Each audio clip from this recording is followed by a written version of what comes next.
Been growing concern tonight after a devastating Ebola outbreak in Central Africa.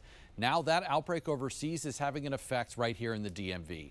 Dulles International Airport, the focal point of the Trump administration's national response to that outbreak. The disease has spread across 3 nations, the Democratic Republic of Congo, Uganda, and South Sudan. Starting today, the Department of Homeland Security is now requiring that passengers who recently have been in those 3 countries must first arrive at Dulles for a health screening before going elsewhere.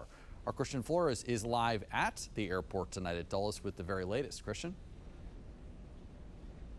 Yeah, if you've been to any of those 3 countries over the past 21 days, you'll first be required to get a health screening here at Dulles Airport instead of grabbing your luggage and heading out of the airport or even getting on another flight and continuing on with your travels. Now, we spoke with travelers who told us that this actually does give them some peace of mind, but one health expert says a lot more should have been done before this outbreak.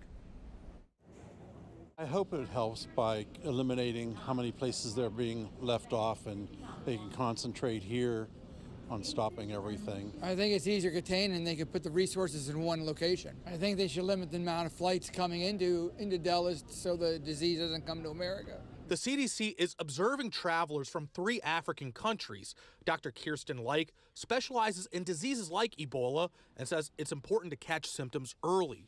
In Ebola, we call it the dry phase, where they just feel like they're getting the flu and they have a fever. And then it moves into a much more serious phase called the wet phase. And that's, what we typically think about of hemorrhage, diarrhea, vomiting, and people can get ill very, very quickly. And of course, there's a very high mortality. Those with a fever or other symptoms will be further evaluated and possibly taken to a hospital isolation unit.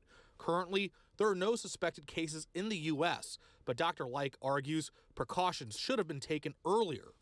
What we need to have done is a month ago be in country and capturing it. So now we're kind of faced with this, Band-Aid measure. It's extremely low likelihood that, at this point, people exposed to Ebola are coming into the U.S. Just to reassure the public, we do have quarantine areas in the DMV, so it's, we are prepared for this.